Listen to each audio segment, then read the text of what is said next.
Need motivation? Watch a Top 10 with Believe Nation. Top 10, I got a top 10. Got my motivation high for my top 10. Gotta learn from the wise women and men. All my life, like na na na na.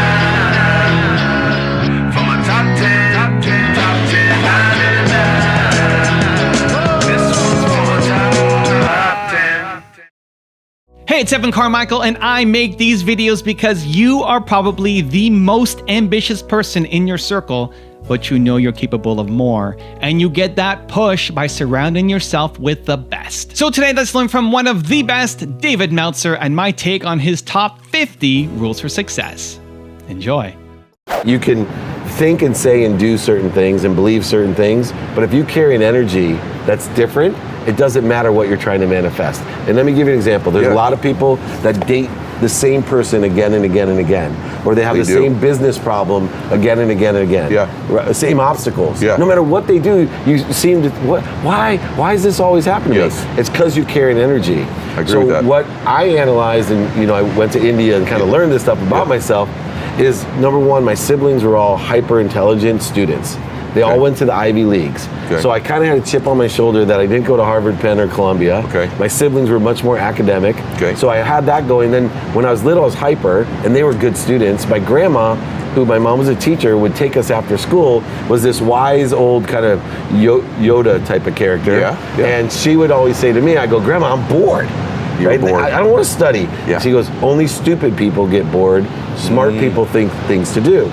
Well, this changed my cellular memory, my neural pathways, and into my code, my DNA. So my energy shifted. What did that mean, though? That means I projected my insecurity about being stupid. Made me an ego-driven guy.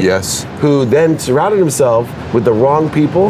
And I used to be the smartest. I made sure I was the smartest guy in the room. Now, if I'm the smartest guy in the room, I'm in the wrong room. You're in the wrong room. The second thing is, I believe in this philosophy of do it now, which is kind of realms on this whole congregate, like, hey, can you introduce me right now? Immediately, when anything's coming in my life, I ask myself, can I do it now? So, hey, can you refer this? Yeah, hold on. Like, I'll make phone calls. You've been in meetings with me. It's like almost ADD, but it's not. It's just, if you don't, the minute, talk about saving time, anything you can do now, you at least save twice as much time. The minute you don't do something now, it'll take you minimum twice as much time to do it.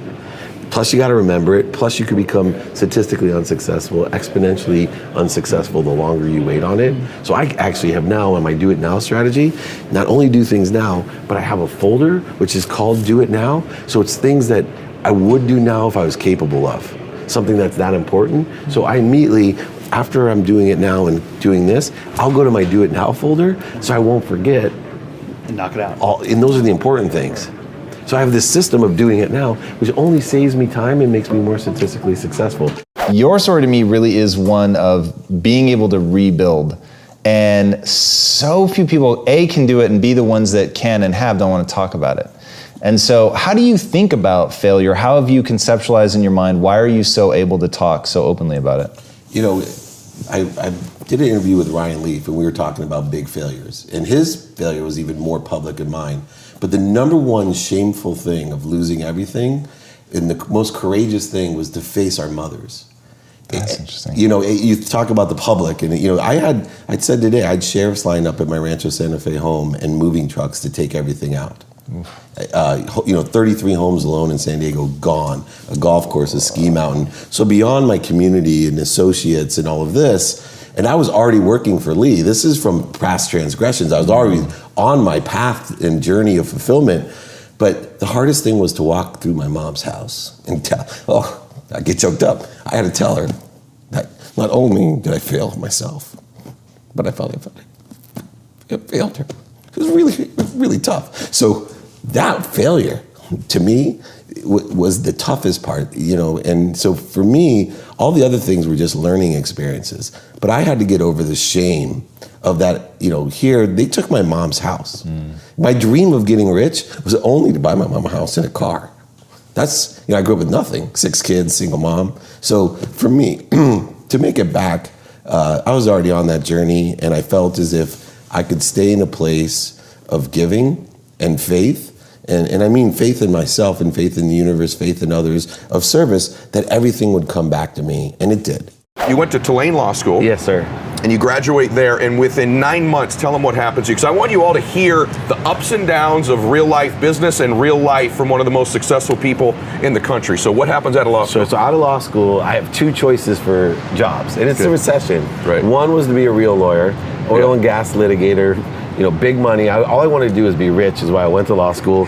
And then the second was to work in the internet. Okay. And I got offered a job to sell legal research online by West Publishing, big legal publisher. And so I go to my mom, because you'll appreciate this. I go to my mom, hey, what should I do, Mom? My big advisor, I grew up with a single mom, 6 kids. Wow. And she, without blinking, is like, you need to be a real lawyer, because this internet thing is a fad. So she calls the internet a fad, and I always say, because I like to teach lessons, biggest lesson of my life was just because somebody loves you doesn't mean they give you good advice. Amen. And I see so many people, entrepreneurs, in relationships, they ask for advice for people that don't know anything. My mom's a 2nd grade teacher. Right. What does she know about beautiful technology? soul, but not a technology expert. No, and if I would have followed, it would have, I think, slowed down, or at least not allowed me to have the acceleration I had. So I took the technology job. Right. Single, money hungry, in a sales job in the internet. So be very careful, just because you love them or they love you, of thinking they have some expertise in an area that you don't, right? They probably don't. And so oftentimes we take advice from the wrong person, derails our dream. So that's lesson one. One more thing too, we end up resenting them. Which is worse. So all the people that love us most, we end up resenting them because they gave us bad advice. And meanwhile, we should be accountable because we asked the 2nd grade teacher for internet advice. And that's the worst part.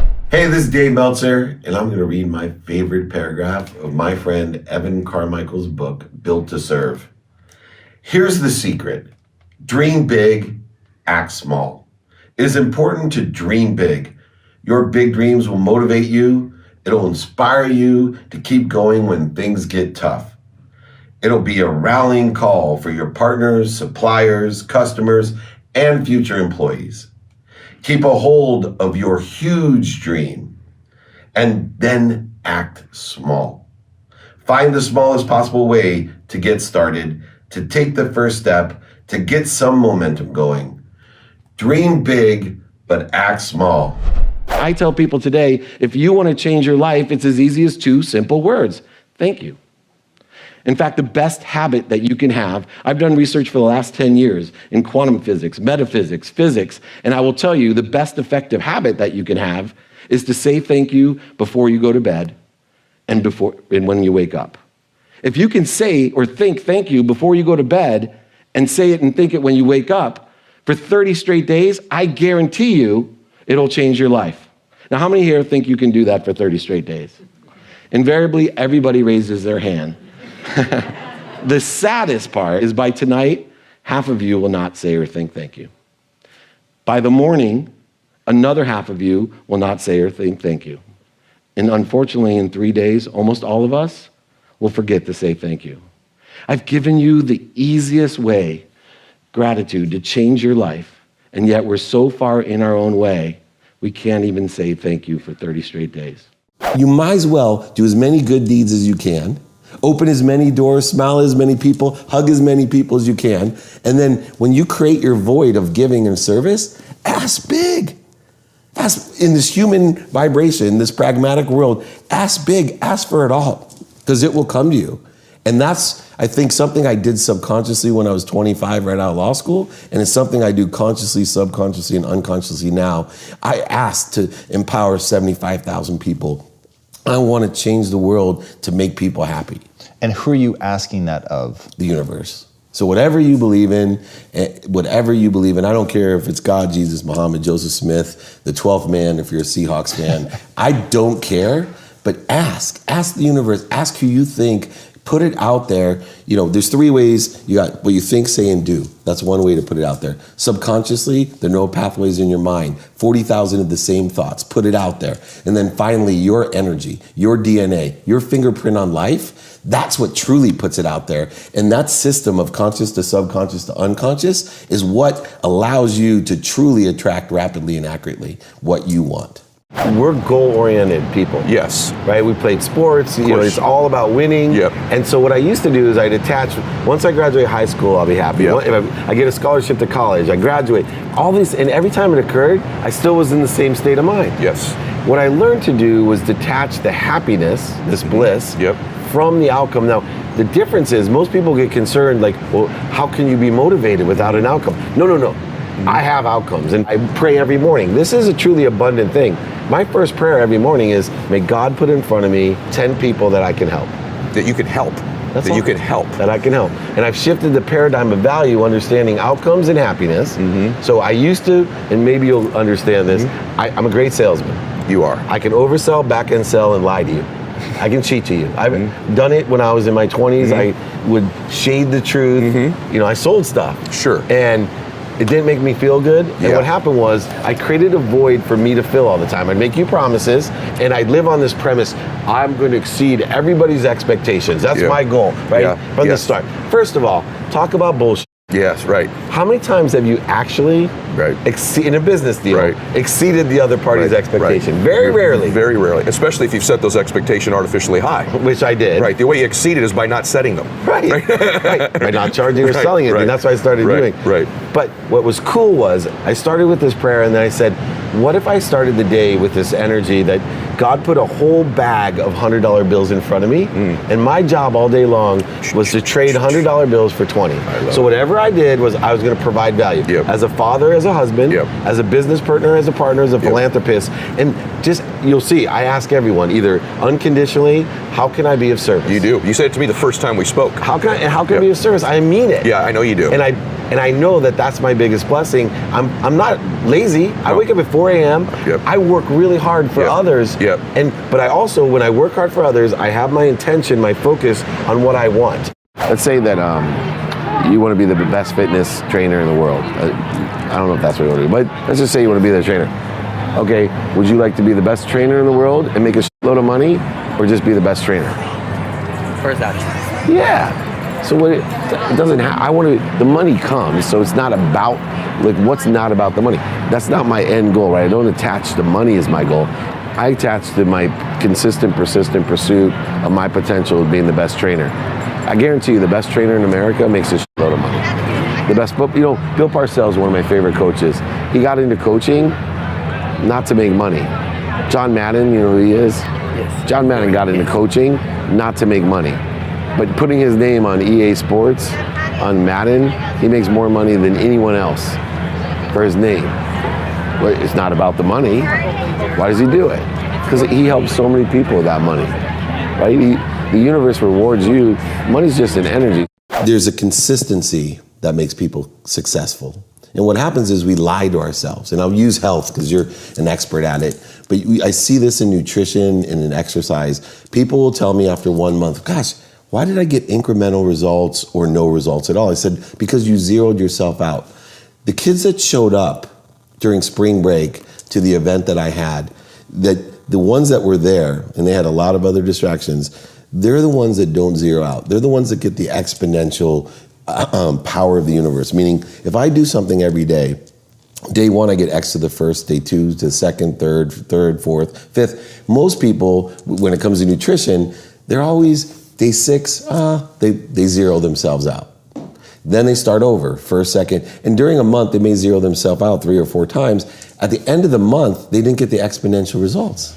If you stick to something every day, this idea of being more interested, really asking the extra questions, going the extra mile, which is completely empty in my opinion. If you want no competition in your life, go the extra mile. 99.9% of the people are zeroing themselves out. They're doing 28 days a month, not 31. What is something you wish you knew when you were 21? Oh, that's an easy question for me. 2 words, radical humility. I wish somebody would have taught me the ability that I didn't know, and it's the biggest problem I have with my interns and young associates in my business. You don't know what you don't know. So feel good about asking for help. Asking for help is giving a gift to people like me.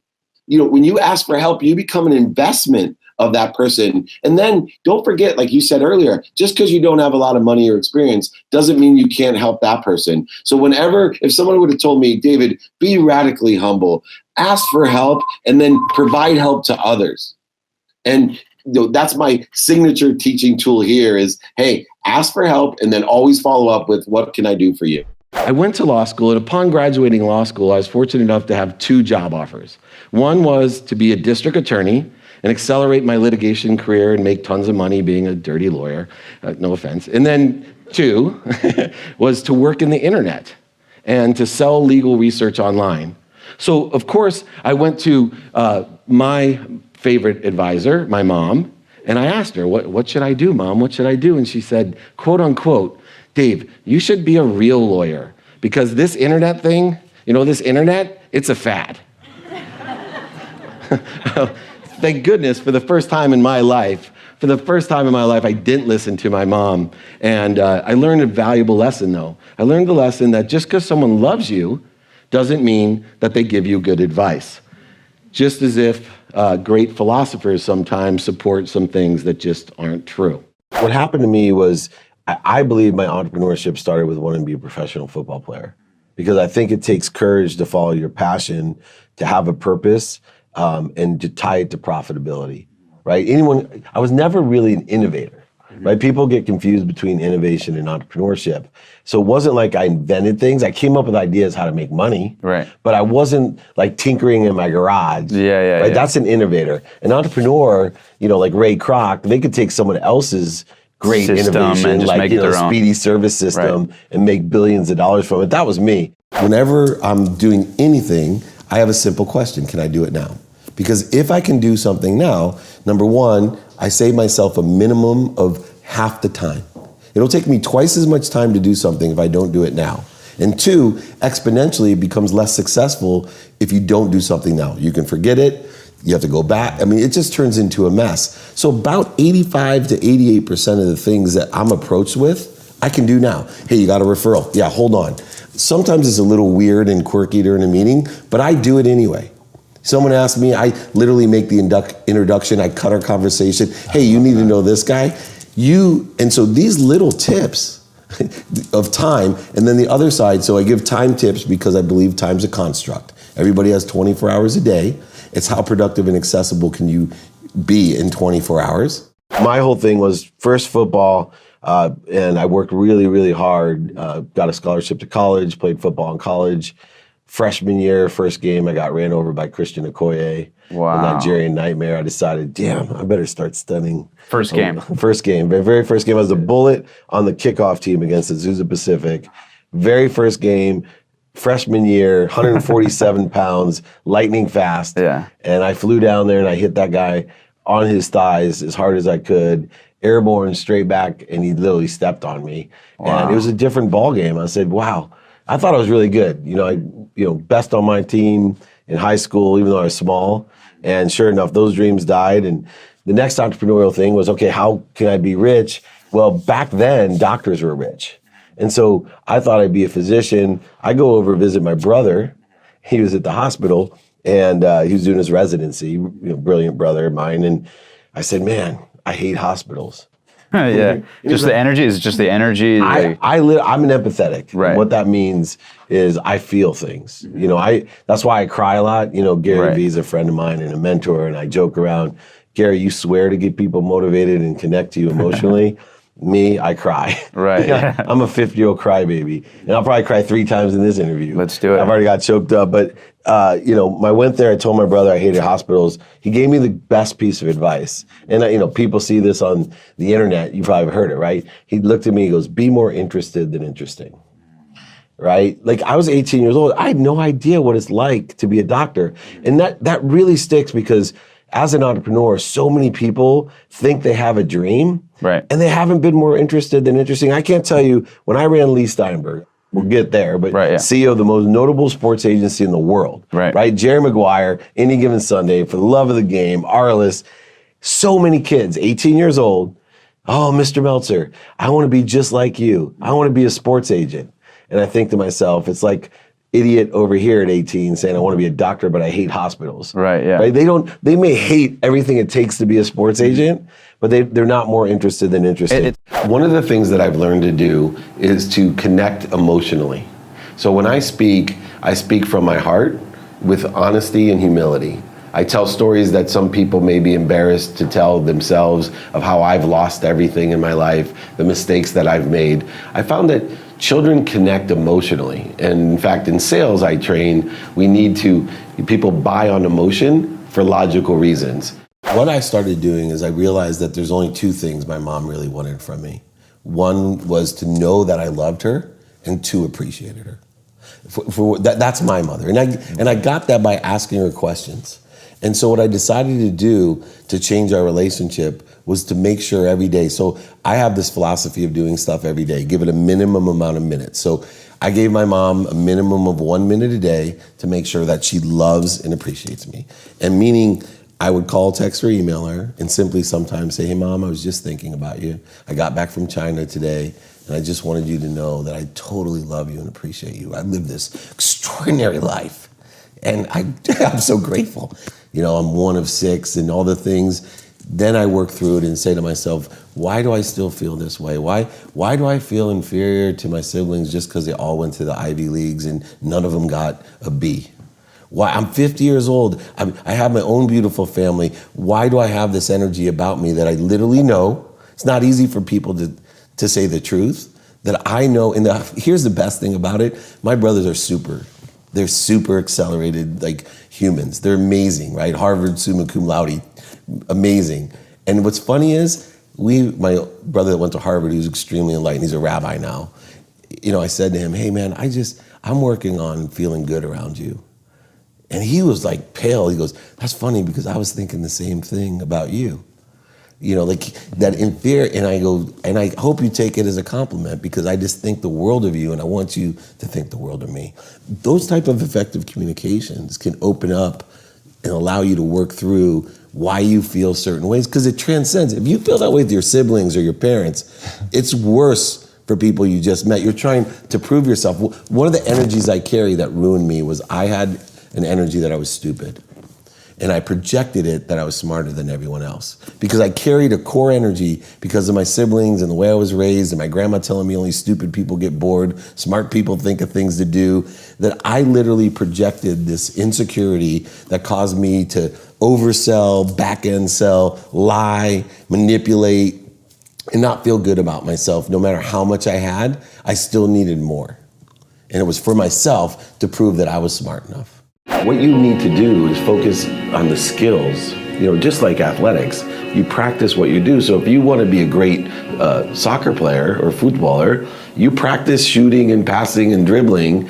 If you want to be a great journalist or a great radio announcer. So when people ask me, how do we transfer over? It's really not. It's being the best that you can be with the skills, the knowledge, and then whatever your desire is, whether it's education, sports, health, you know, transportation, tourism, whatever your passion, apply your skills and knowledge with desire to that passion. That was always on your mind, like, I have to get rich, I have to get rich. Buy my mom a house and a car. So what was that voice? Now, I want to get deep because a lot of people are guided by different motivations. Yeah. So what was the actual dialogue in your mind? Like, oh, I'm going to get rich, I need money. Like, what was if you could verbalize that sentence in your mind that you told yourself over and over, what was it? To me, it was that, I'm going to get choked up, but I felt that people looked down on me and my family because I didn't have money, right? So it was a duality of, you know what? All these rich kids I grew up with, they weren't smarter than me. It was like football, right? Look, you may be bigger, but I'm not going to stop. Like I had a competitive drive. I still do, just in a different way.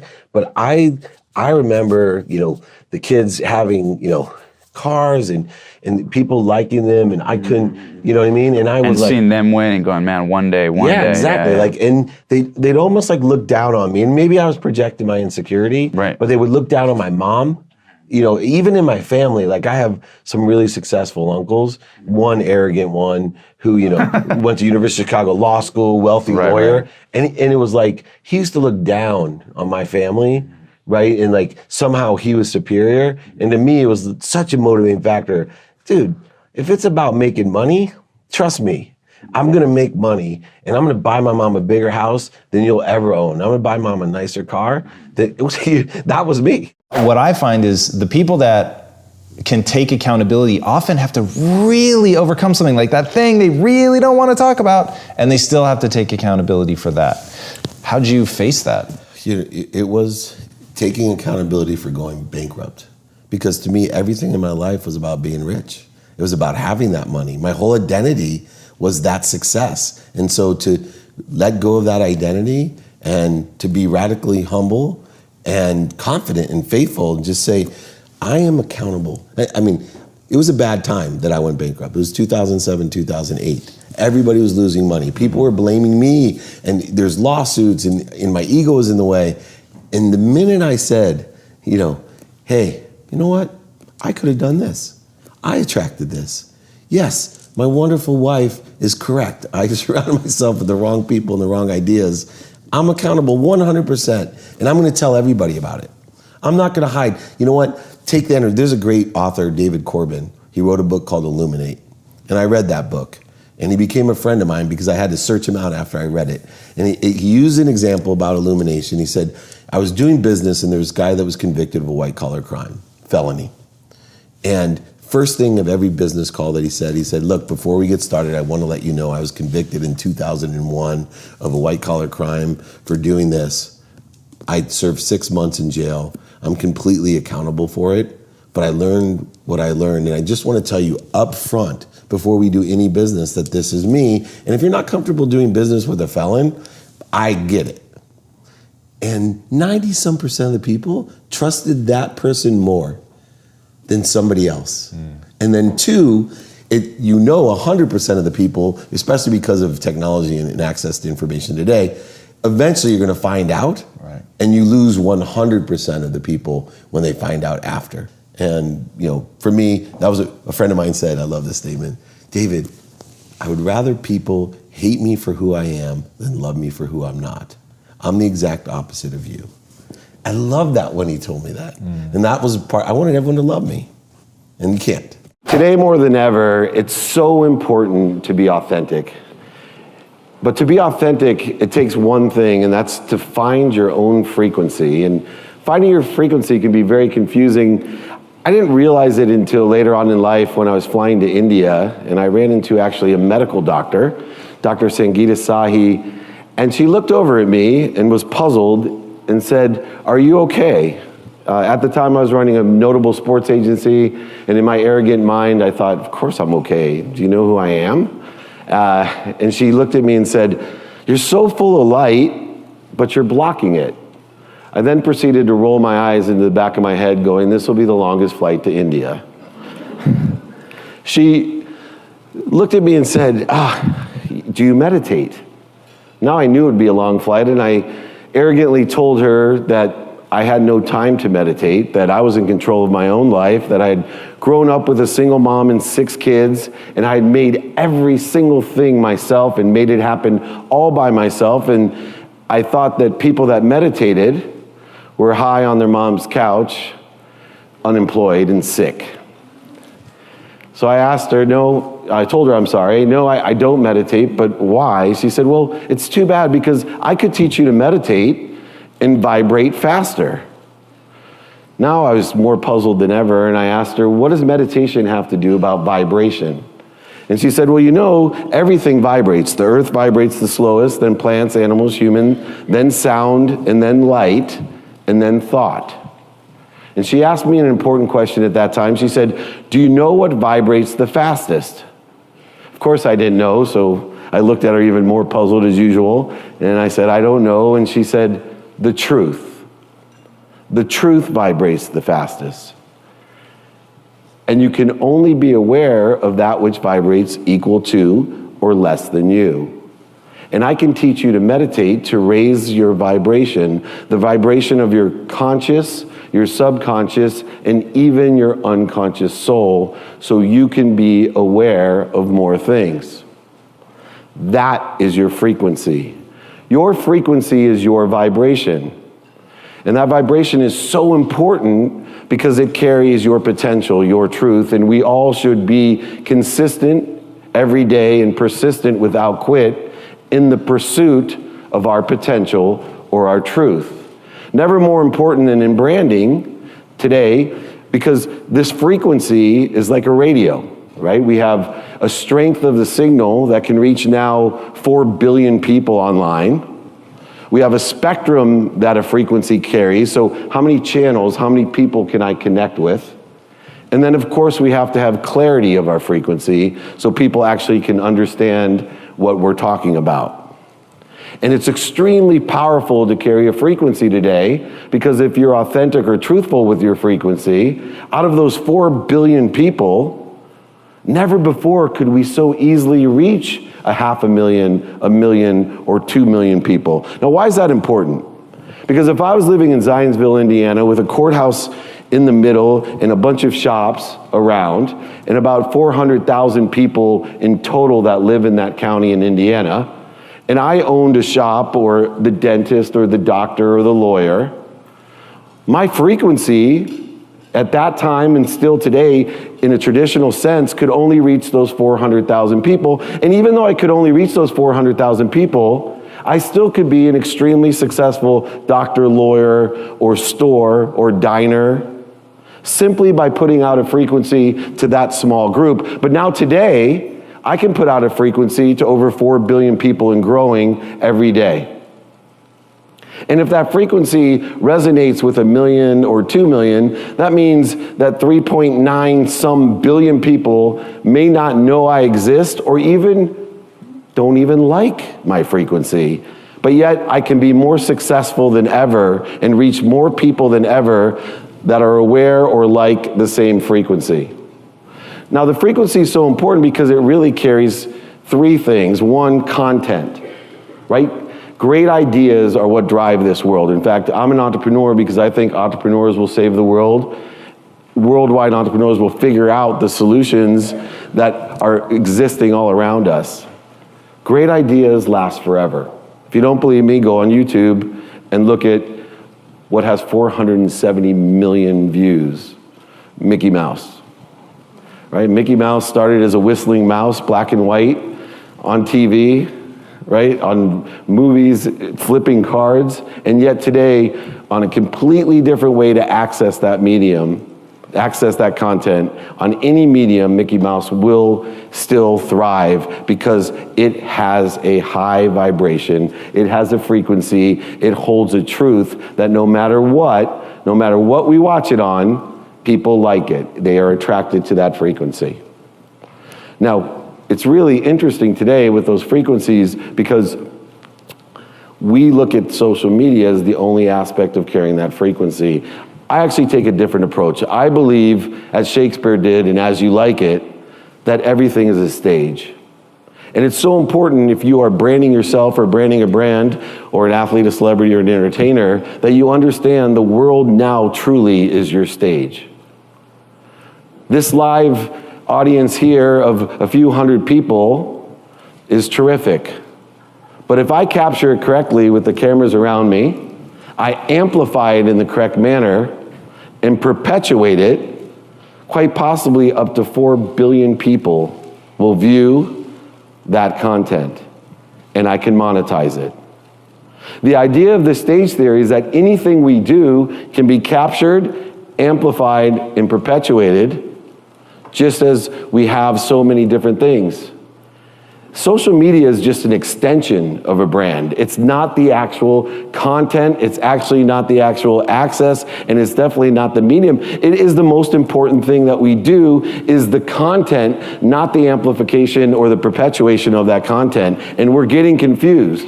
When I travel around and young people say to me, oh gosh, what do you want to be? You know, when I was a famous sports agent, people would always say, I want to work in sports, and I'd laugh and say, you have to be more interested than interesting. But now it's even worse because people come up to me and say, I want to be an influencer. I want to be an influencer of what? Of great content? Yes, that's what we want to do. We want to vibrate faster. We want others to be aware of the truth. And we want to be of service. We want to do good deeds, all the different things that we've talked about today in order to perpetuate those great ideas that have lasted forever. And the amplification and the perpetuation of that idea is incredible today, but it's still, the social media is just the extension. So radio, print, TV, newspapers, all are important forms of medium. It's so funny today, most kids don't watch TV. Most millennials that work for me today don't have a subscription to cable.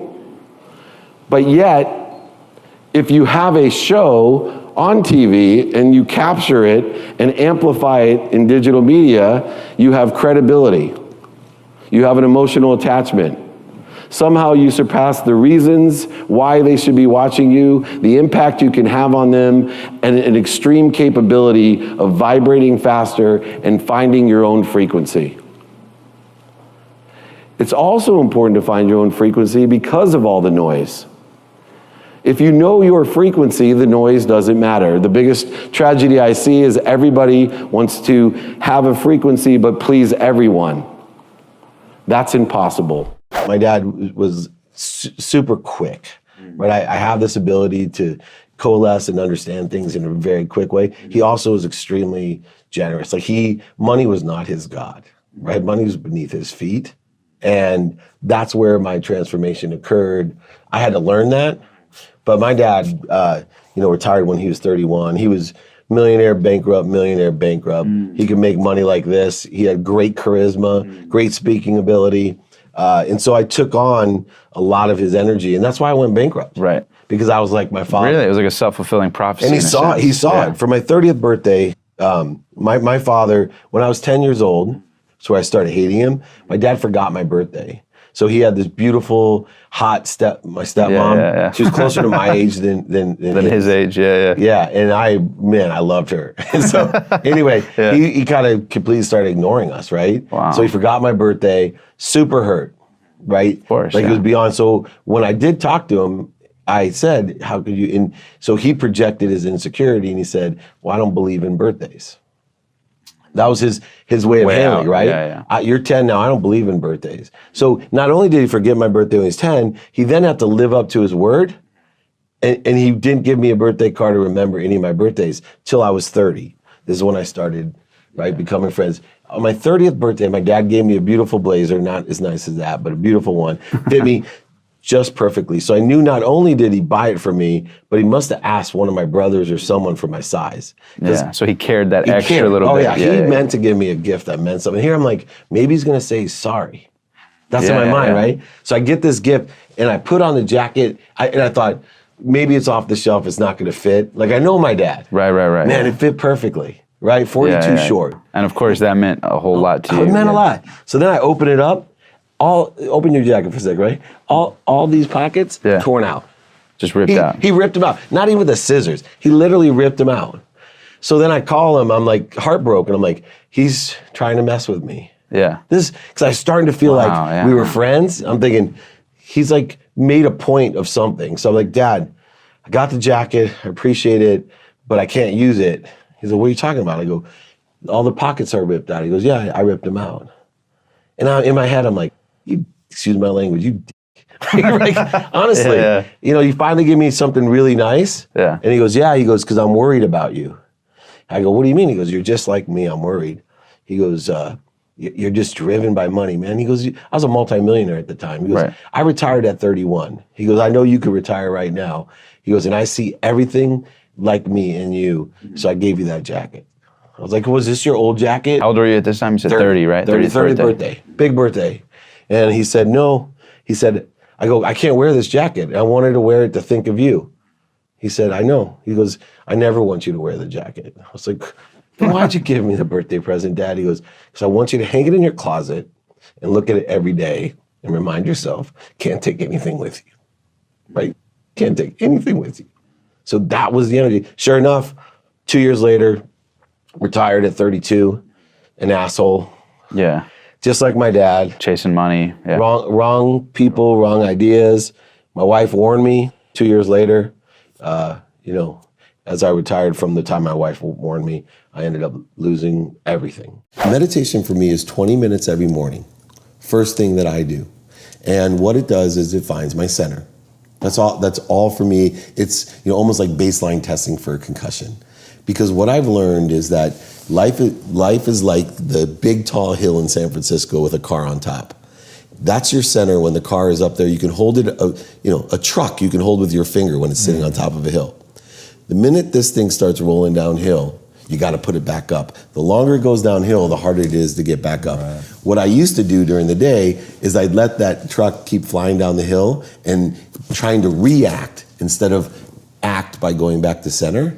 And is this emotional? That's how I think of it. I think of it as anxiety, stress, emotion. Those are the things I'm trying to bring back to center. Correct. So anything that takes you off of peace, oneness, wholeness, that peaceful feeling, if something moves me in that direction, instead of reacting, talking, yelling, all the different things, throwing things, whatever you are, go back to center.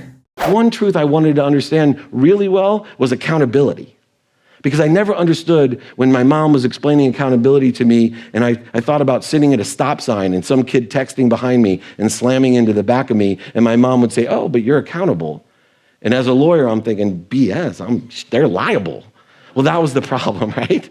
I was confusing accountability with liability, and my mom would teach me to ask two questions. Number one, what did I do to attract that into my life? And two, what am I supposed to learn from that? After that, I'll call the insurance company. So accountability was extremely important. In a lily pond, a lily doubles its growth every day.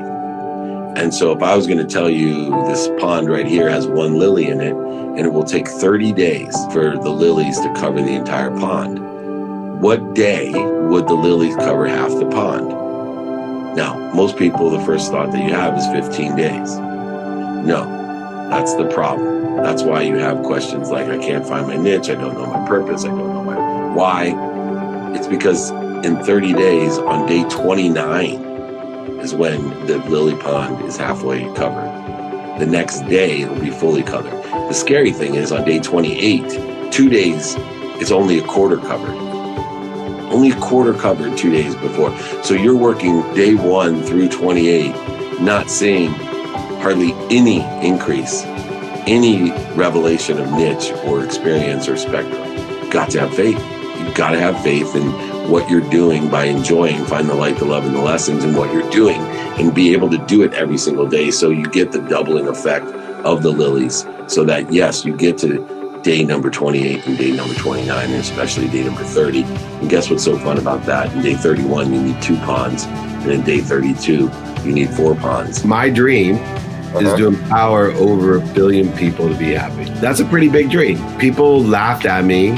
And when I started, I had the same questions. How am I actually going to do this, right? I know the impact of it, and I know, that it would change the world. But now then I said, oh my God, am I saying I can change the whole world, empowering over 1 billion people to create a collective consciousness? And then I started thinking about it and saying, well, what do I need to do to get started? You know what I need to do? I need to empower one person to be happy. Then I said to myself, okay, can I teach that one person to teach somebody else?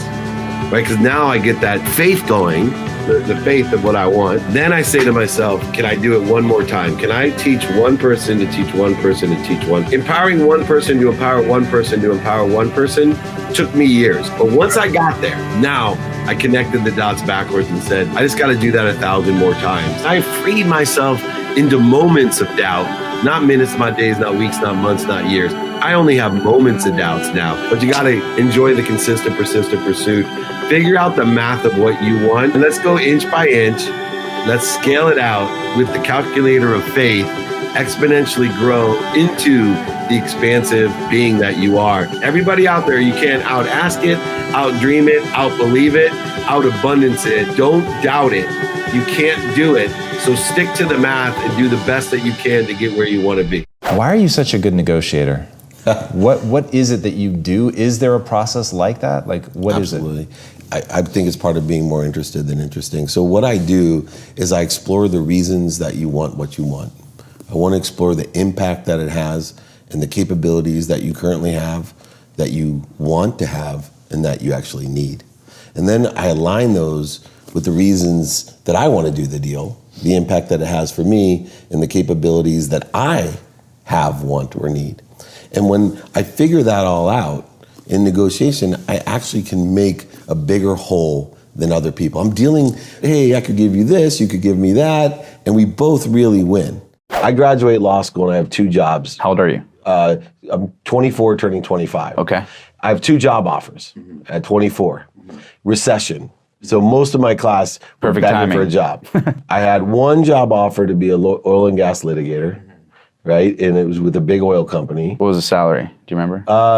The base salary is like 110. Okay. A lot of money. Right, at that early time. 90s. Yeah, good salary. And then I got offered a job to sell, no practicing law, to sell legal research on the internet.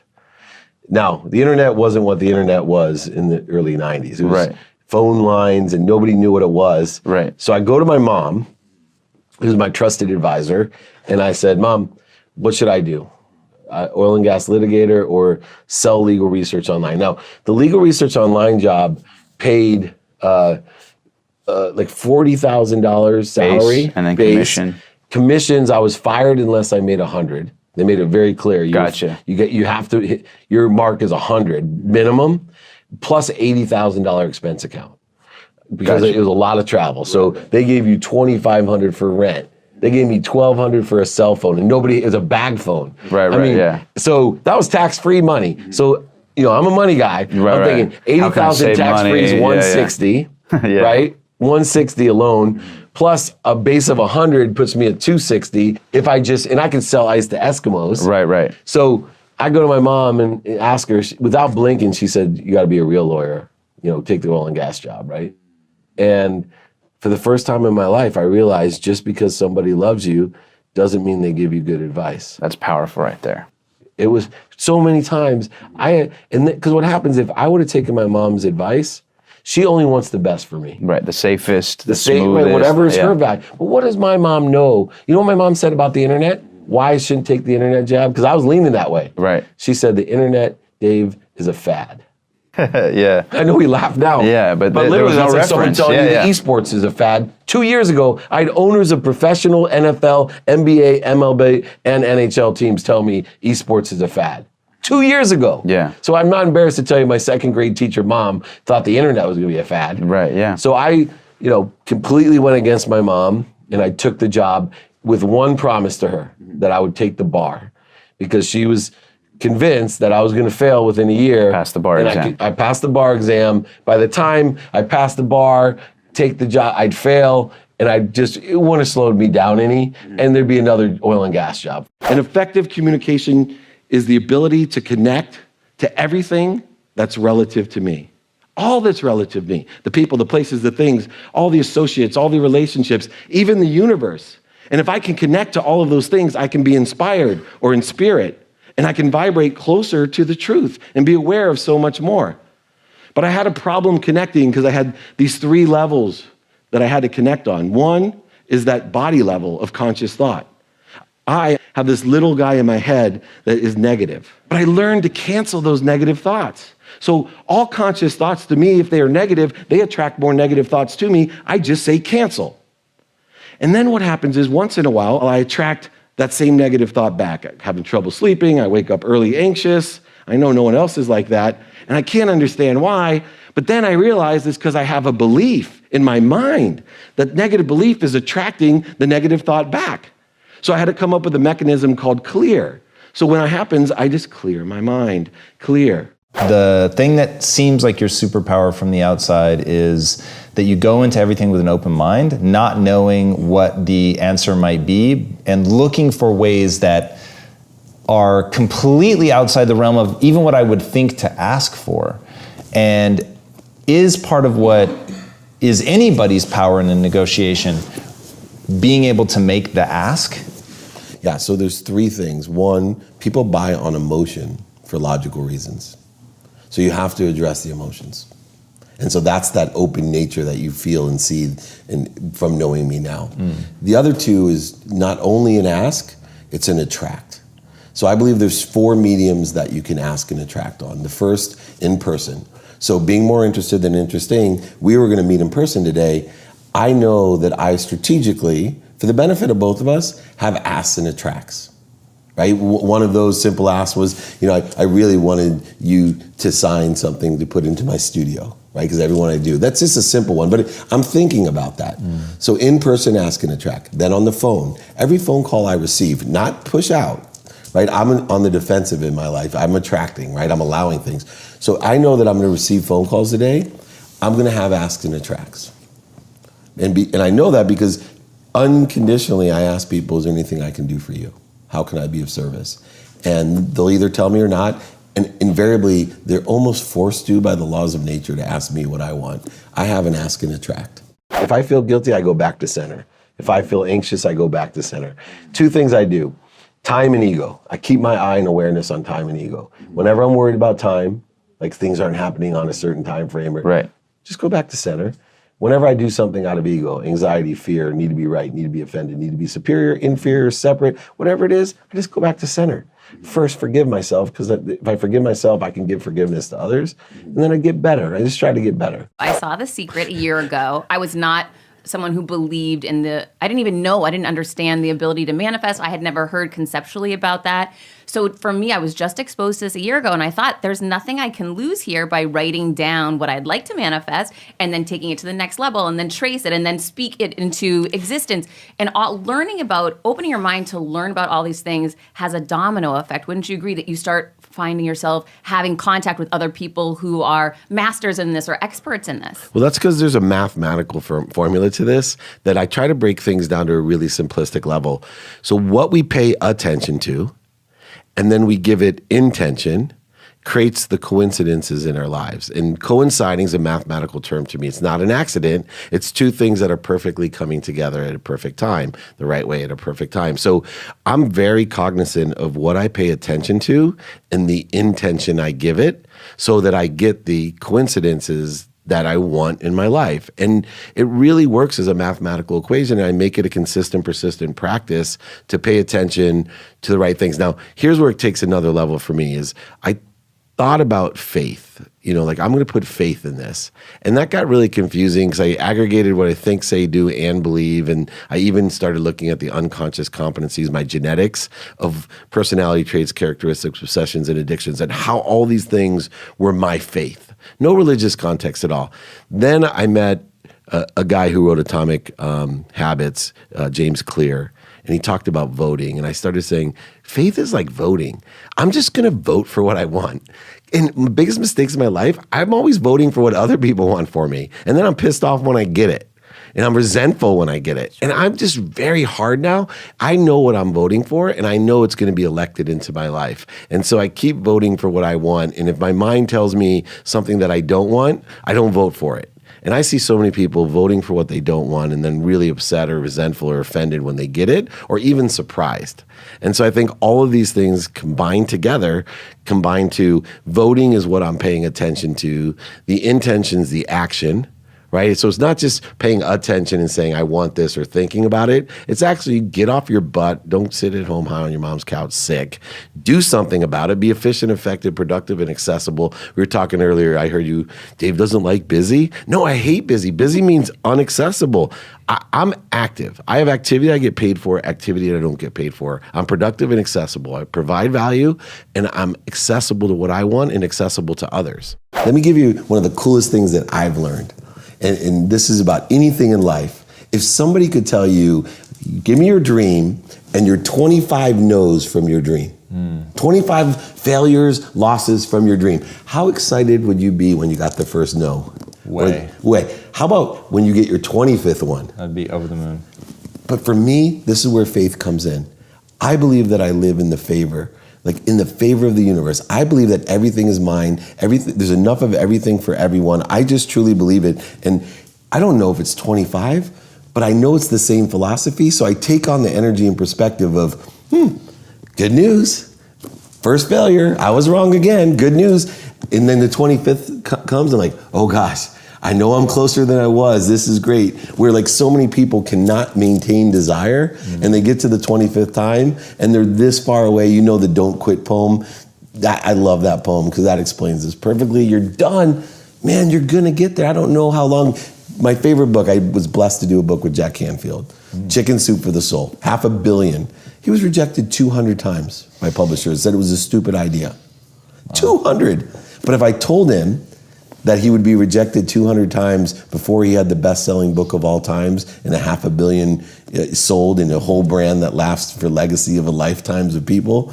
How happy would he have been when he got to 150? I look at life with a two-pronged lens, productivity and accessibility. How productive am I? How much value can I provide all day long? And 2, how accessible am I to others? And how can I access that which inspires me? Data, help, whatever it is. And if you look at life with productivity and accessibility, right, you can manifest whatever you want. When you learn that ego and time are constructs, they're man-made things, they're constructs. Time has nothing to me. So for me, when I have books, podcasts, speeches, I have a media company, I have a marketing company, all the things, to me, they're not separate businesses. It's simply my job is to put forth action to help other people and value, and then have as many silos, because beyond the businesses I sit on 40 some boards. Beyond that, I have probably 200 channel partnership agreements where I make referral money because I ask you, how can I be of service? And I want to monetize it. So if you tell me, man, I'm looking for a $10 million house, I got a channel partnership with Ben Anderson next door that he gives me a commission for bringing you there so we can do your $10 million mortgage. Then I got another one for the realtor that's going to give you, and they're all best of breed guys. So I'm doing you a service. The easiest way to change your life, every single one of you, is the simplest. And that is to say thank you before you go to bed and say thank you when you wake up for 30 straight days. What happens if you do it for 30 days is you take that gratitude from your conscious to your subconscious and place it into your unconscious. You will carry an energy of gratitude, which makes your past wonderful, your present unbelievable, and your future even brighter. That's the power of gratitude. The interesting thing and the saddest thing for me is that half of you, by the time you go to bed tonight, won't say thank you. In the morning, another half of you won't say thank you, and within 3 days, most of you will stop saying thank you. I've given you the easiest way to change your life and make it better, and yet almost every one of you won't do it. That is how far in the way we are. That's how far we're our worst enemies. But I'm giving you a really easy habit to change your life. I'm giving you an easy habit to be grateful. And that is to say thank you before you go to bed and say thank you when you wake up for 30 straight days. How do you manifest, which I imagine just means essentially daydream, right? And then how do I reconcile that then I have to go do something for it? That's the biggest conflict that I had too. People told me about manifesting, I'd roll my eyes because I didn't understand it. Manifesting is commanding, which means working with. The word work is in there. You gotta take action. You gotta make it happen. You can't sit at home high on your mom's couch manifesting the Publishers Clearinghouse to come to your door. You know, it would drive me crazy. You know, The Secret. I'm on the Transformational Leadership Council. I'm like the most pragmatic sports agent weirdo on there. But those are all the people that created the movie The Secret. And I told them, drove me crazy when the guys, you're teaching the masses, sit there and dream about your Ferrari. And this was during my transformational time. And I sat there, it's put a pit in my stomach. I'm like, do you know how hard I had to work to buy my Ferrari? Like, it was a dream of mine. But I wasn't home high on my mom's couch dreaming about having that thing. I was out working and doing all the things that I needed. That combination to me, the commanding of the universe, working with it, and that includes working with others. So even in my business, ask me, you want to go to do something? You want to come to the studio today and get involved and meet you? Because I saw the posse that came. That's because they asked us, okay, how are we going to do it? What value are you going to bring to the table? Oh, I can drive, I can do this. The same works with the universe. I want to raise $100 million to give to people. And I hear the universe tell me, okay, how are we going to do it? Now it takes action. It takes alignment, action, adjustment. But it takes, I have to create a plan. I'm not just going to dream about it, but I believe that it's very important to still think about it, focus in on it, dream about it. That all these things, the conscious, subconscious, and unconscious all work together, but without conscious action, it probably won't take place. The hardest part about getting started as an entrepreneur is being inspired to do so. We actually create voids, shortages, and obstacles for ourselves to leave our comfort zone. And an entrepreneur has to be willing to not only be inspired to excel out and expand outside into our learning zone, but actually sometimes go outside of that learning zone into an anxiety zone. We have to be all in to be an entrepreneur. One of the biggest pieces of advice that I've received as an entrepreneur in order to inspire myself and others is that you have to be all in. You have to be able to do anything and everything of your capability in order to manifest or execute on a business plan that has never been done before. Have that inspiration, believe in yourself, and the universe will believe in you. How important do you feel networking is, and what are your best strategies in finding a powerful network like that? Because it's key to your success at every level. So can you talk a little bit about that? Yeah, so I'm very strategic about networking. I do it through helping other people. I find the people that I want to be around, what charities they're involved with, and then I get serious about helping that charity, knowing that I can connect emotionally for you and ask you how I can be of service to you. The way I made my money back, you probably know the story, right? Right. It's like literally, I wanted to be around Steve Wynn, and Larry Rouveau had an event, Keep the Memory Alive event in Las Vegas around all these billionaires. And Steve Wynn introduced me to one of his friends. He said, I need to get these watches. And I'm like, give me a list of what you need. I know a bunch of guys in the watch business. And I ended up creating a margin. But, when you're playing in, 8 zeros, you can make some serious, and I'm helping them. Absolutely, They made more money than me. You're just helping at a higher level. The key too is there's a lot of people of service, but they're not asking. Dude, just not afraid to ask. If you unconditionally help people, don't be afraid to ask back. You've created a void. Don't be afraid to ask for the money. You want to test how much you have a problem with limiting your value? Go ahead and try to dream about making $100 billion and see how you feel. Compared to just feel the energy that I'm going to make $1,000 today, or even $10,000 today. There's a piece when you close your eyes, even you, Omar, close your eyes and think about, I'm going to make $100 billion today, and compare that to I'm going to make 10,000. There's a disconnect in your heart. A sense of truth, that you feel is it too You're far? bullshitting yourself. That's where the asks come in, man. I started feeling better. I still am not to $100 billion. 100 million, I feel as comfortable as 100. It feels the same, right? 100 million, no problem. $1 billion, I'm almost there. 100 billion, I don't understand how they do it. Right. But when I was a kid, it was $1 million. I dreamed of having $1 million, and the way I feel about 100 billion is the way I felt about $1 million when I was 5 years old. And at some subconscious level, you were then, that was your center in a certain context. Unconscious level, right? I had to deactivate and activate my DNA. I had to shift my energy so that it became part of my perspective. The most critical thing that I learned about leadership and team members was when I went to college, my mom made me read a book. The book is this thick. It's by Ben Franklin. It's his autobiography. Anybody read it? I'm still 0 for 6,000. Perfect. Shows you what a psycho my mom was. But she loved me a lot. Good advice. So I read this whole book. Don't read the book. But what I learned from the book is that Ben Franklin said in the book, the best thing you can do is ask for help. The best thing you can do in your life is ask for help because you become an investment of others. Now, I created what I call the reverse Ben Franklin effect that says, not only should we ask for help, we should always offer our help, right? We shift the paradigm of value by offering our help. The most amazing thing to me is that I bought this golf course when I retired, and I built it called Poplar Grove in Amherst, Virginia. We built it for $12 million. In 2006, great market. It went up to about $120 million. We were building a convention center, 2,000 acres of homes. In all my genius, I decided to leverage that with my partners and bought a whole bunch of real estate. And then 2008 came. The funny thing about that was, because I was a genius, I never asked one person for help.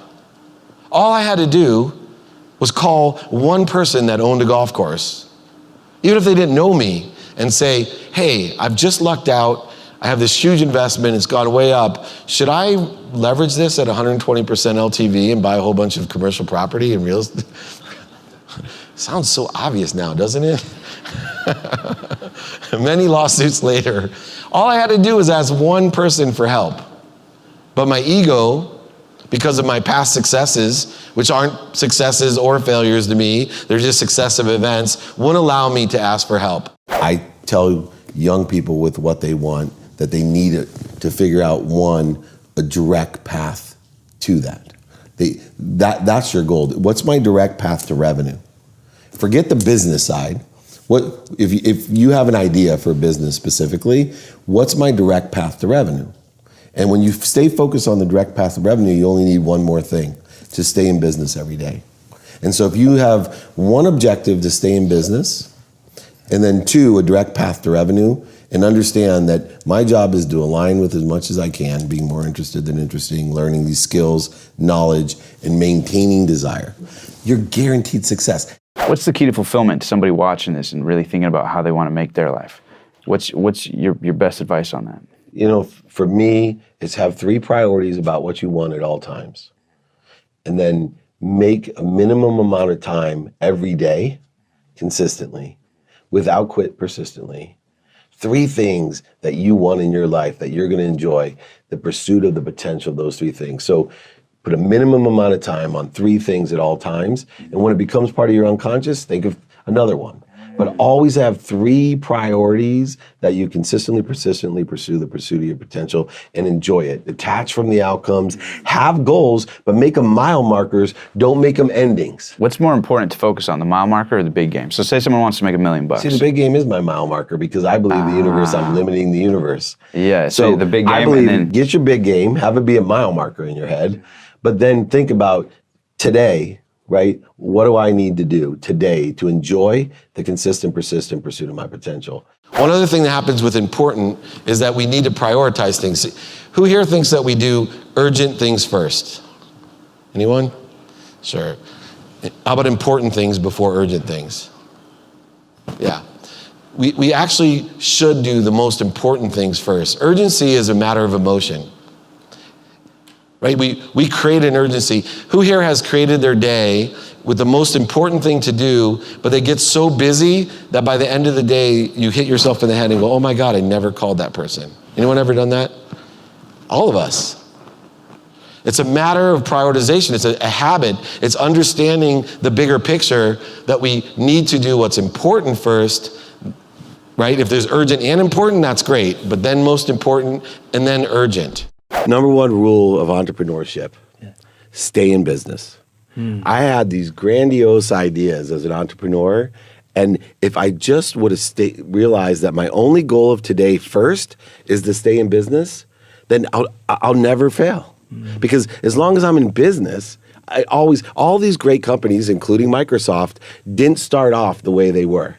What they did is they took one day at a time and they made sure they were in business tomorrow. My first goal still today, and I run one of the most notable sports agencies in the world. You're the Jerry Maguire. My goal, literally, every day after I meditate is, what do I need to do today to stay in business tomorrow? Once that's done, everything else is gravy. And eventually I know that if I manifest what I desire, I'll evolve into what I'm supposed to do. Productivity is very simple. It's a measurement to me. I actually am productive 64 hours a day. And the reason that I'm productive 64 hours a day, I call it the power of 64, is that I focus in on having twice as many productive hours. So if most people work 8 productive hours, I work 16. I then focus in on the efficiencies of those hours to turn the 16 hours to twice as efficient to 32 hours of production. And then I look at the statistical success of what I'm doing to double that to create 64 hours of production. So when people ask me, how do you speak internationally, have your own radio show on CNBC, run a business, have a family of 4 kids, happy marriage, travel, do all of these things? Well, it's easy because I have 64 hours a day that I'm doing things. And it may sound silly, but I've actually changed my life by creating and playing with time. Let me give you some examples of what to do. I take everything that I do by the minute, hour, day, month, year, and I look at it and I create systems. It may sound a little OCD or anal retentive, but it actually works. So I took, for example, I brush my teeth, floss my teeth, and take Listerine every morning. And I took that and I started realizing that I would daze off and forget what tooth, and it took me an average of 6 minutes a day. But if I stayed focused in the morning and that small little thing that I do every day, I can save 4 minutes. 4 minutes times 7 days was 28 minutes a week, times 4 weeks in a month was 2 hours a month, times 12 months was 24 hours that I regained of productivity. All because I stay focused when I brush my teeth, floss my teeth, and take a shot of Listerine. Other things happen. I realize that time is compressed in the morning. So I'm not sure if you can, looking at me, realize it. I've spent hours of wasted time in the closet wondering what to wear. I sit there in the morning, no matter how late I am, like, or I've lost a sock, or I can't find the right belt. And so I learned this little trick that I had when I was 5 years old, is I lay out my clothes at night. But the challenge is, when I analyzed that, is I didn't want to take away from the time with my children at night. So I incorporated that in laying out my clothes. So I took my girls and I let them lay out my clothes. So they learned colors and sizes, geography, where things were bought, finance. I did all kinds of type of things. And now my 6-year-old son, because I travel a lot, he actually gets excited when I leave because he gets to lay out my clothes. And my oldest daughter, who's 17, walks by and tells me, "Oh, Daddy, I miss laying out your clothes with you." See how this universal energy has created itself into efficient, effective, statistically successful things in my life that have nothing to do with business. It's a matter of putting energy and creating the habits in performance. Is that all it takes? Is that all it takes, is working harder than anyone else? I thought it did, and I did. I made millions of dollars outworking everyone.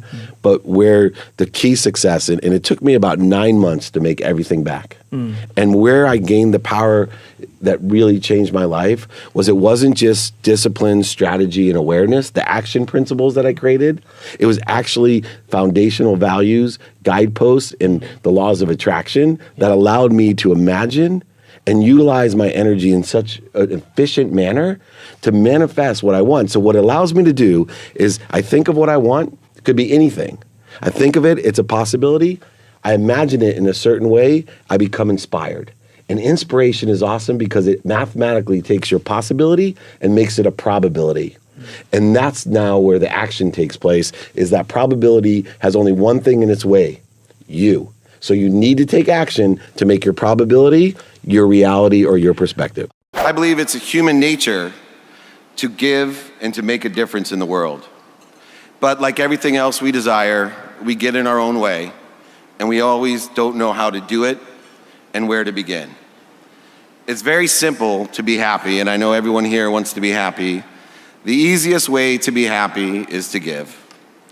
If you give, you not only make yourself happy, but those who receive happy, and even exponentially, those who witness the giving are happy. Another thing that you've said that I think is really powerful is, we are made by our no's. What do you mean by that?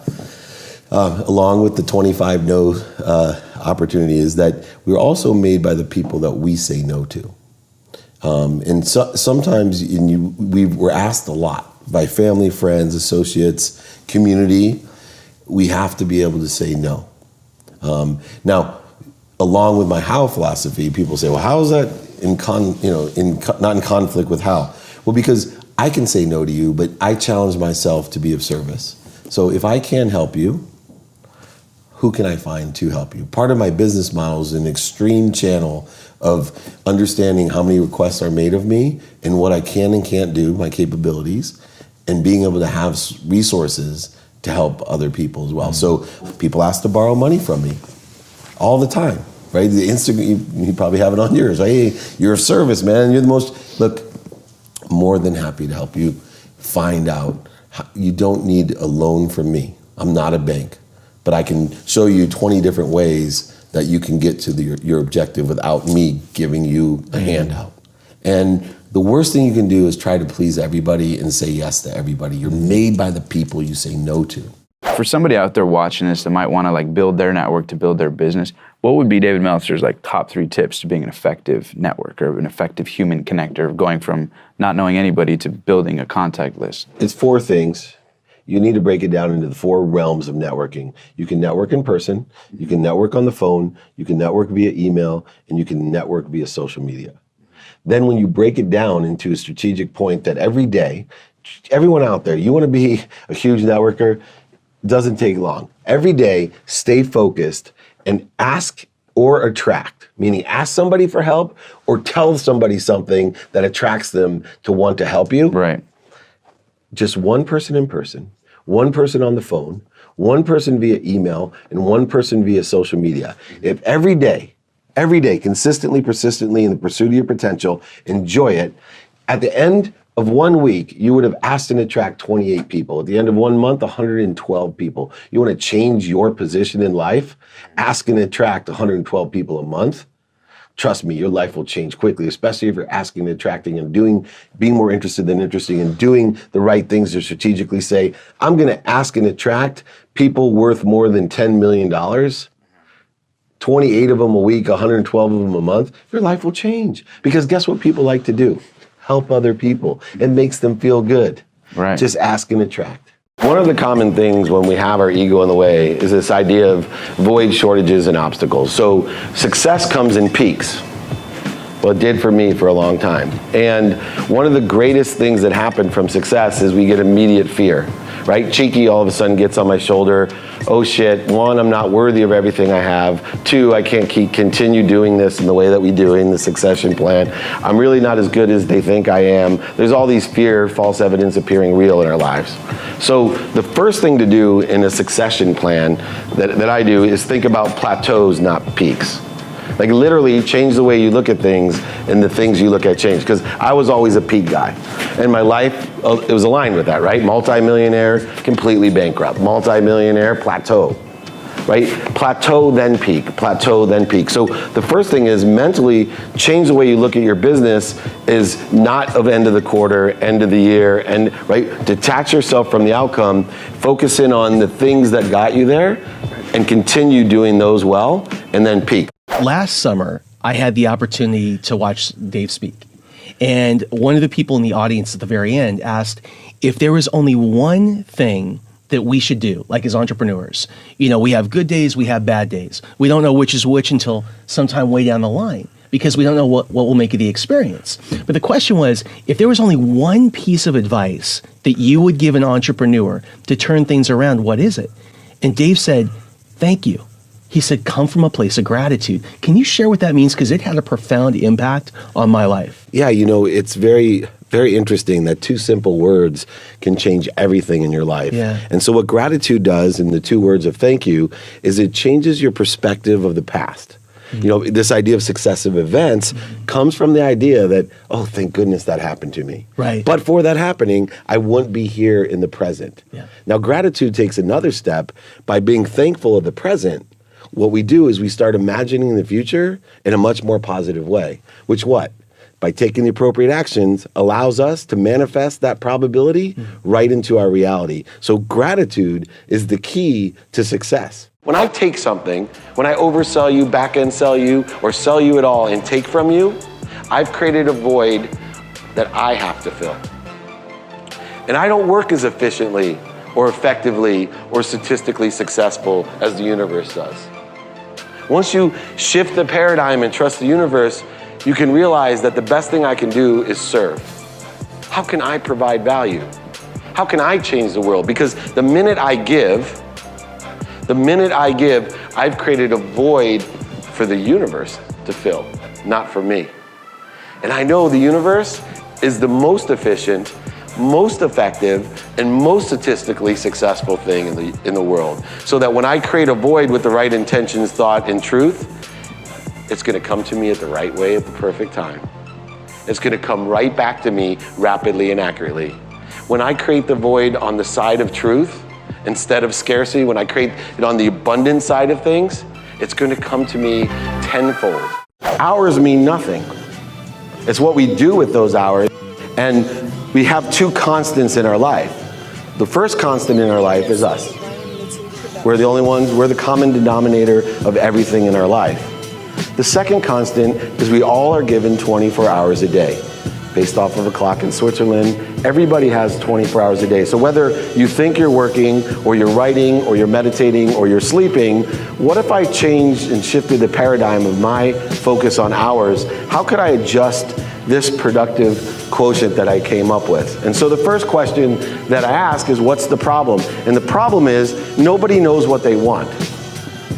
That's the biggest problem. Who here wants no mortgage? Right? Who here wants a Ferrari? Right? Who thinks about what we want? Who here wants to be happy? Right? I travel around the world, thousands of people, and everybody tells me I want to be happy.